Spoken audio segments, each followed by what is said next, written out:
Ladies and gentlemen, boys and girls, cats and kittens, welcome back to the podcast. Thank you. Yay! I don't have my sound effects with me. So, I've been busy this weekend and the tail end of the week, so I haven't really got to dig into the whole Stars merger, go into the hub proposal kind of thing. But I was able to take a read of it this weekend, and I'm driving, obviously, so I'm sorry for the bouncing. I will do what I can here. I'm going to throw out some numbers here, and one or two of them will be purposefully incorrect.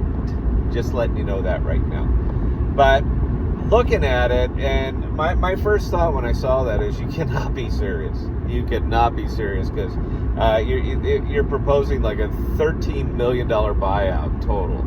And again, plus or minus a little bit. But looking at that, I was immediately concerned because I still hold Adam. Now, my big thing, and I'm going to start right there before we really get into it, Stars managed to inflate effectively all of the liquidity away from any of their retail investors, the Stars holders, the people that stuck around, the people that were there using the platform and so forth. And you managed to inflate them to absolute broke. I mean, I'm sure some people are still holding multi-millions of tokens, not dollars, but you managed to inflate it away to the point where it's at the state where it's at right now, where it's a buyout or it just simply goes away.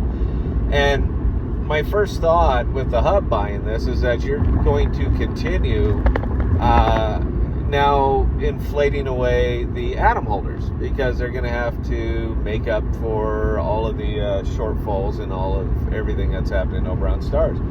Now, if the market cap, which seems to be that $13 million mark, if the market cap is true and the revenue that Stars is generating is true, then they wouldn't need a buyout.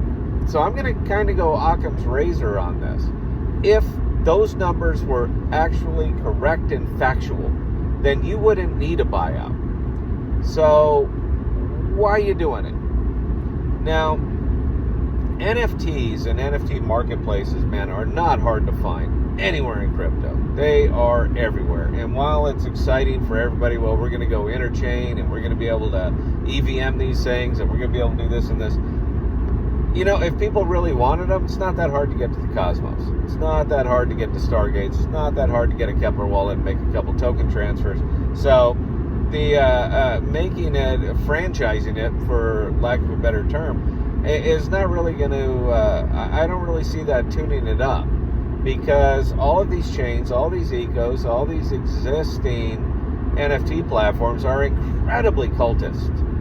They want you to be there and nowhere else. So even if Stargaze could somehow manage to, or pull off the EVM and go multi-chain and all that other stuff, it's really not going to change it.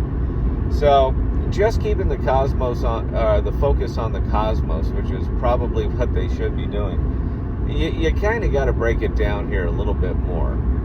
And what exactly is Atom going to get out of this? What is the hub going to get out of this? And when I say the hub, I mean Atom. What is the hub going to get out of this?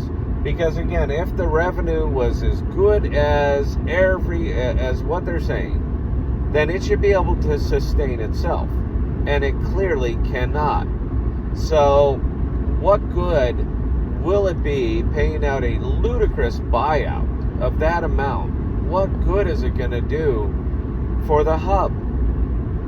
Because it just seems to me like it's going to be an additional anchor that's swinging, that's weighing down the hub and making sure that nothing ever will happen. And with the additional Atom tokens that are going to be pushed out, let's take best case scenario and they're all staked. That's additional inflation that's going to be hitting the Atom token.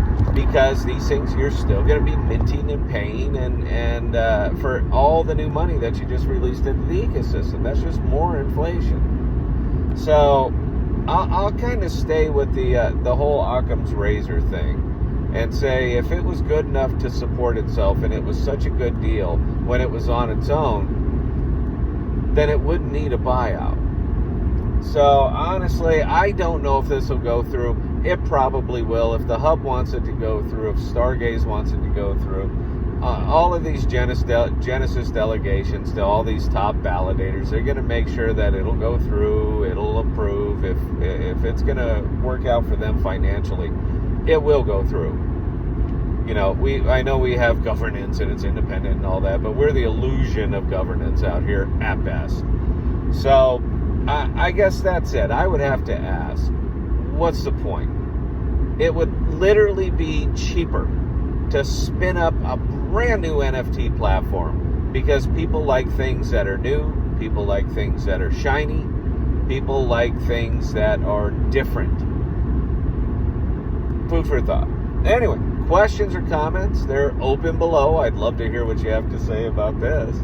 And yeah, that's it. Scott at thepodcast.com. Happy to answer any and all email. And until next time, please stay safe and please be smart with your money. Cheers.